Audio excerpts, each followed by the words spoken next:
Ok, nous allons continuer à parler de la souffrance. Le pourquoi de la souffrance des chrétiens dans les églises. Aujourd'hui, nous allons aborder un point particulier. C'est un point qui est en rapport avec les traces de Christ. Jésus nous a laissé un modèle et nous le portons en lui, en nous, avant l'enlèvement. Nous lisons dans 1 Pierre 2, verset 19 jusqu'à 25. C'est là où nous allons voir le modèle qui est en lui et que nous portons en nous. Verset 19, 1 Pierre 2.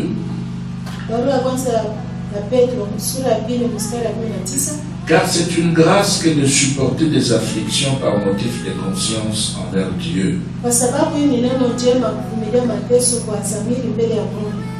Quand on souffre injustement. Déjà ici, quand l'apôtre Pierre parle de la souffrance injuste, ça veut dire qu'il y a aussi une souffrance justifiée. La souffrance justifiée repose sur la désobéissance ou le péché, ou sur l'incrédulité. Quelqu'un qui désobéit, quelqu'un qui pêche, qui continue à être incrédule, eh bien, il va connaître la souffrance. Et ce sera une souffrance justifiée. Mais on peut aussi, à côté de la souffrance justifiée, avoir ou connaître une souffrance injuste ou injustifiée. Jésus a souffert, c'est pas parce qu'il avait désobéi. C'était pas parce qu'il avait péché. La souffrance de Christ était une souffrance injuste. Alors au verset 20, Pierre dit, en effet, quelle gloire y a-t-il à supporter de mauvais traitements pour avoir commis de fautes?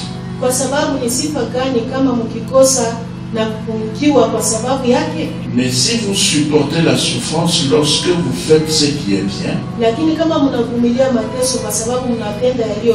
c'est une grâce devant Dieu. Vous voyez, quelqu'un peut supporter les mauvais traitements, comme un voleur au poste de police. Il est fouetté parce qu'il avait volé. Il doit accepter d'être fouetté. Même s'il a de douleurs sur le corps à cause de son fouet, c'est le salaire de ce qu'il avait fait. Mais ici, Pierre dit, si vous supportez la souffrance, lorsque vous faites ce qui est bien, c'est une grâce devant Dieu. Verset 21. C'est à cela que vous avez été appelés. Parce que Christ aussi a souffert pour vous, vous laissant un exemple afin que vous suiviez ce trace. Donc Christ a fait tout ce que Dieu voulait. Il avait été fidèle. Il était resté dans le plan de Dieu pour l'humanité. Il nous a donné le salut. Il nous a fait passer des ténèbres à la lumière, de la mort à la vie. Il a souffert. Mais ici l'apôtre Pierre dit, il nous a laissé un exemple afin que nous aussi, après lui, que nous puissions suivre ses traces. Donc aujourd'hui sur la terre, il il y a des chrétiens qui vont injustement souffrir. Parce que simplement ils sont sur les traces de Christ. C'est pas parce qu'ils ont désobéi. C'est pas parce qu'ils ont péché. Mais ils vont souffrir simplement parce qu'ils sont sur les traces de Christ. L'apôtre Pierre continue. Au verset 22, il dit: lui qui n'a point commis de péché et dans la bouche duquel ne s'est point trouvé de fraude, lui qui injuriait ne rendait point d'injure, maltraité ne faisait point de menace, mais s'en remettait à celui qui juge justement. Lui qui a porté lui-même nos péchés en son corps sur le bois, afin que mort au péché, nous vivions pour la justice. Lui par des meurtrissures duquel vous avez été guéris, car vous étiez comme des brebis errantes. Mais maintenant, vous êtes retournés vers les pasteurs et le gardien de vos âmes. Donc le problème de la souffrance aujourd'hui dans l'église, avant l'enlèvement, parce que nous savons tous que l'église attend l'enlèvement, mais avant que le Seigneur ne puisse revenir pour prendre son épouse qui est l'église, dans l'église il y aura des chrétiens qui vont souffrir injustement parce qu'ils doivent se retrouver sur les traces de Christ afin de rester sur le plan de Dieu, afin de rester sur le modèle de Dieu, afin de pouvoir réaliser les objectifs de Dieu. Alors, maintenant, il faut que nous puissions comprendre, avec l'aide de l'Esprit de Dieu, le plan, le modèle, les objectifs de Dieu. Et si nous lisons dans Apocalypse, au chapitre 5, là nous allons voir deux choses importantes. Mais disons d'abord Apocalypse 5, 9, 10. Il est dit, et il chantait un cantique nouveau en disant, tu es digne de prendre le livre et d'en ouvrir le sceau, car tu as été immolé et tu as racheté pour Dieu par ton sang des hommes de toute tribu, de toute langue, de tout peuple et de toute nation. Verset 10. Tu as fait d'eux un royaume et des sacrificateurs pour notre Dieu, et ils régneront sur la terre. Ici déjà, nous avons deux choses importantes. Il y a l'association des deux idées au verset 10. Tu as fait d'eux un royaume et des sacrificateurs pour notre Dieu, et ils régneront sur la terre. Donc ce sont des rois, en même temps aussi des sacrificateurs. Donc il y a l'idée du roi qui est associée à l'idée du sacrificateur. Nous avons le royaume et nous avons la sacrificature. Pour un roi, ce qu'il lui faut, c'est le trône. Mais maintenant, pour un sacrificateur, ce qu'il lui faut, c'est un autel. Donc, dans le Nouveau Testament, dans l'église aujourd'hui, nous avons les deux. Un vrai chrétien est un roi et aussi il est sacrificateur. Il a un trône et il doit aussi avoir un autel. Il y a un moment où il devra agir comme un roi et à un autre moment il devra agir ou travailler comme sacrificateur. C'est pourquoi les deux sont présentés au même moment. Donc chacun de nous, avant l'enlèvement, devra donc bouger entre les deux, faire un va-et-vient entre le trône et l'autel. Alors maintenant nous allons voir, nous pouvons d'abord entrer dans 1 Pierre, au chapitre 2, au verset 9. Vous allez voir que Pierre avait déjà annoncé cela. Il dit ceci: vous, au contraire, vous êtes une race élue, un sacerdoce royal, une nation sainte, un peuple acquis, afin que vous annonciez les vertus de celui qui vous a appelé des ténèbres à son admirable lumière. Au verset 10. Vous qui autrefois n'étiez pas un peuple et qui maintenant êtes le peuple de Dieu. Vous qui n'aviez pas obtenu miséricorde et qui maintenant avez obtenu miséricorde. Donc vous voyez ici déjà Pierre parle du sacerdoce royal. Donc sacerdoce royal, c'est-à-dire le mélange du trône et de l'autel. Donc avant l'enlèvement, dans l'église, les chrétiens vont faire un va-et-vient entre le trône et l'autel. Mais maintenant, il est bon aussi de voir comment est-ce que Jésus-Christ, notre modèle,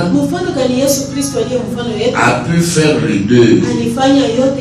Parce que nous sommes en lui, il est en nous. Le modèle qui est en lui, c'est le modèle que nous portons sur la terre. Alors nous lisons dans Philippiens. Là nous allons voir comment est-ce que Christ a pu faire les deux. Il y a ce qu'il avait accepté de faire et que nous allons aussi chercher à faire parce que nous sommes sur cette trace. On ne peut pas faire autrement. On n'a pas le droit de choisir un autre modèle. On doit rester dans le modèle de Christ qui est notre Rédempteur. Alors dans Philippiens 2, verset 5. Ayez en vous les sentiments qui étaient en Jésus-Christ, lequel, existant en forme de Dieu, n'a point regardé comme une proie à arracher d'être égal avec Dieu.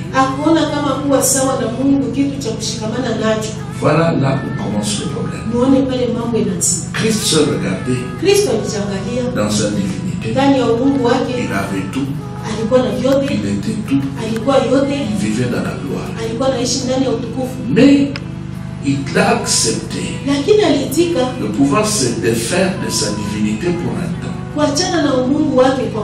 En d'autres termes, il a accepté de laisser sa divinité se couvrir de la condition humaine pour un temps. Pourquoi? Parce qu'il devait réaliser les objectifs de Dieu. C'est pourquoi Paul dit au verset 6, lequel existant en forme de Dieu, c'est-à-dire que Christ avait la forme de Dieu, n'a point regardé comme une proie à arracher d'être égal avec Dieu. Il a accepté de laisser la condition humaine couvrir la divinité. l'humanité. Et c'est pourquoi au milieu de nous, à un moment donné, il avait été considéré comme un homme ordinaire. Au verset 7. Mais s'est dépouillé lui-même en prenant une forme de serviteur, en devenant semblable aux hommes et ayant paru comme un simple homme. Il s'est humilié lui-même, se rendant obéissant jusqu'à la mort, même jusqu'à la mort de la croix. Voilà la souffrance. Il faut se dépouiller. Se dépouiller jusqu'au sacrifice suprême. C'est ce que Christ a fait. Il s'est dépouillé lui-même. Pourquoi? Parce qu'il était devant les objectifs de Dieu. Alors il a pris la forme d'un serviteur. Il était devenu comme tout homme, comme un simple homme sur la terre. Il s'est humilié. Il a accepté la mort de la croix. Quand la croix intervient dans la vie d'un homme, la croix vient pour pouvoir sacrifier le naturel, afin de pouvoir aider l'homme à quitter le naturel pour le surnaturel. Entre le naturel et le surnaturel, au milieu il y a la croix de Jésus-Christ. Et cette croix, pour nous aujourd'hui avant l'enlèvement, cette croix est symbolisée par la souffrance injuste. Souffrance injuste parce qu'on doit accéder au trône. On doit arriver au niveau où on devient de roi véritable. Maintenant, si on évite la croix par la recherche de la prospérité matérielle, par la recherche de solutions aux problèmes terrestres, eh bien on n'arrivera pas au trône. Parce que entre le naturel et le surnaturel, il y a la croix de Jésus-Christ, la souffrance injuste. Et l'homme doit accepter de s'humilier, se dépouiller, descendre pour pouvoir accéder au trône. C'est ce que le maître lui-même a fait. Il avait la forme de Dieu. Il était Dieu. Il a accepté de tout abandonner. Il a renoncé. Il s'est dépouillé. Il est descendu. Nous aussi, avant l'enlèvement, nous devons rester sur ce chemin-là. C'est ce chemin qui va nous conduire au trône. Et c'est ce chemin qui permettra à chacun de pouvoir se retrouver devant son autel. Celui qui ne veut pas se dépouiller, celui qui ne veut pas s'humilier, celui qui ne veut pas obéir et supporter la croix, eh bien n'atteindra jamais le trône. Il va se battre pour le jour de la terre. Et puis finalement il mourra déçu. Il n'aura rien parce que Dieu n'est pas là pour le naturel. Dieu est là pour les surnaturels. Dieu travaille pour ce qui est céleste. Dieu ne travaille pas pour ce qui est terrestre. Alors, au verset 10. Non, nous prenons d'abord 9. C'est pourquoi aussi Dieu l'a souverainement élevé et lui a donné le nom qui est au-dessus de tout nom, afin qu'au nom de Jésus, toucher nos fléchisses dans les cieux, sur la terre et sur la terre, et que toute langue confesse que Jésus-Christ est Seigneur, à la gloire de Dieu le Père. Donc le chemin qui peut nous conduire au trône, le chemin qui nous aidera à pouvoir avoir l'autel, njia ile itatusaidia tukue na meza ya madhabahu. C'est la souffrance injuste Ni mateso yasiyo na haki dans le cadre des traces de Christ. ndani ya ile natazamia alama ya miguu ya Kristo. Alors nous lisons encore un texte dans 1 Pierre. Tunasoma tena usomi mwingine mwingine. Non, cette fois-ci, prenons Apocalypse chapitre 5. Hii mara tubebe Ufunuo sura ya 5. Nous avons déjà lu un Pierre. Tunaisha kusoma barua ya kwanza Petro. Maintenant, nous prenons Apocalypse chapitre 5. Sasa tubebe Ufunuo sura ya 5. Nous allons voir aussi la même pensée développée autrement. Tutaona paka ifikiri moja wanaisemea mfano mwingine. Et c'est l'apôtre Jean Na ni mtume Yohane dans l'île de Patmos. mwile kisanga ya Patmos. Il dit, Anasema au verset 6, mstari ya 6. et je vis au milieu du trône Asema niliona katikati ya kiti et de 4 êtres vivants, na ya wale nyama wenye uhai wane, au milieu de vieillards, katikati ya wale wazee un agneau mwana kondoo qui était là comme immolé. amesimama, alikuwa kama amechinjwa, Il avait 7 cornes et 7 yeux, mwenye pembe 7 na macho 7, qui sont les 7 esprits de Dieu ndizo roho za Mungu envoyés par toute la terre. zilizosambazwa dunia nzima. Vous voyez ici, Unaona hapa Jean voit Yohana anaona un agneau.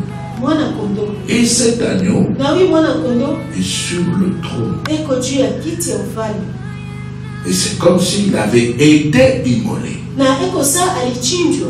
Nous sommes dans les livres d'Apocalypse. Tuko mkitabu ya Ufunuo, Et l'apôtre Jean qui reçoit la vision dans l'île de Patmos na huyu mtume Yohana anapokea hii onyo mkisanga ya Patmos, va voir sur le trône ataona juu ya kiti ya ufalme un agneau, mwana kondoo, symbole du sacrifice. alama ya kujitoa.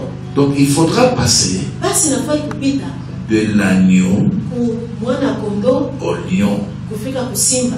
Jésus est venu comme un agneau Yesu alikuja kama mwana kondoo et il va revenir comme un lion. na atarudi kama simba, Comme un agneau kama mwana kondoo pour le sacrifice. juu ya kujitoa. C'est pourquoi il avait laissé Ndio maana aliacha la condition humaine couvrir sa divinité. makanuni ya umutu ifinike umungu wake, Et il est resté sur la terre na alibakia hapa dunia dans les limitations de la condition humaine. muma mipaka ya makanuni ya umutu. Alors un vrai chrétien Basi Mkristo wa doit kweli rester sur les traces de Jésus-Christ. anafai kubakia pa maalama ya miguu ya Kristo, Il doit le représenter. anafai kumuonyesha. Quand on le regarde Wakati wanamwangalia sur cette terre, pa hii dunia, on doit voir Jésus-Christ. wanafai kuona Yesu Kristo. Quand on l'écoute Wakati sur wanamsikia la terre, hapa dunia, on doit entendre Jésus-Christ parler. wanafai kusikia Yesu Kristo yuko nasema. Il doit accepter d'être présenté comme un agneau. Anafai kuitika bamuonyeshe kama mwana kondoo. L'agneau qui est sur le trône. Mwana kondoo yuko juu ya kiti ya ufalme. Le sacrifice sur le trône. Sadaka juu ya kiti ya Le ufalme. message est clair. Mjumbe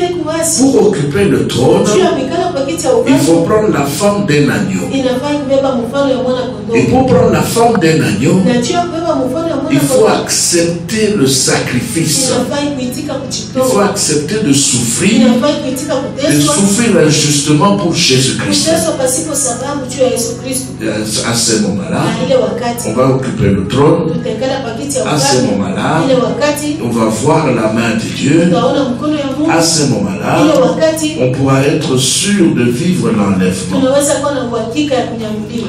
Dans Matthieu au chapitre 11, Mathayo sura 11, Jésus Yesu nous demande quelque chose de particulier. anatuomba kitu moja ya upekee. Matthieu 11, Mathayo sura 11 c'est un verset que nous aimons bien. ni shairi ile tunapenda sana. On va lire le verset 28 Tutasoma mstari wa 28 et 29. na 29. On ira même jusqu'à 30. Tutafika hadi 30. Il ne faut jamais se fatiguer de lire la parole de Dieu. Haifai kuchoka kusoma C'est neno la la vie. Mungu. C'est Ni la vie. uzima. Ni Elle nous uzima. fait vivre Iko natufanya et tuishi, nous apporte la bénédiction. inatuletea baraka. 28. 28. Venez à moi, Kujeni kwangu vous tous qui êtes fatigués et chargés, ninyi wote mnaosumbuka na et wenye je vous mizigo, donnerai du repos. nami nitawapumzisha ninyi. Prenez mon joug sur vous Tieni nira yangu juu yenu et recevez mes na instructions, mfundishwe nami, car je suis doux et humble de kwa cœur. sababu mimi ni mpole na mnyenyekevu wa Et moyo, vous trouverez du repos pour vos âmes. na mtapata raha kwa nafsi zenu. Verset 30. Mstari wa 13. Car mon joug est doux Kwa maana nira yangu ni laini et mon fardeau léger. na mzigo wangu ni mwepesi. Voilà. Naona Jésus dit, Yesu anasema, mon joug est doux nira yangu ni laini et mon fardeau léger. na mzigo wangu ni mwepesi. Son joug, Nira yake, c'est grâce. maalama ya miguu yake, Son exemple, mfano wake, le modèle qu'il a laissé aux mfano chrétiens, ile aliachia wa Kristo, le plan de Dieu. matayarisho ya Mungu. Voilà le joug de Christ Muone nira ya Kristo qu'il faudra prendre. ile tunafai kuchukua, La souffrance injuste mateso pasipo sababu pour le plan de juu Dieu. ya matayarisho ya Mungu. Que Dieu vous bénisse. Mungu awabariki. Nous allons nous retrouver dans les interventions futures. Tukakutana mu mafundisho ijayo. Merci.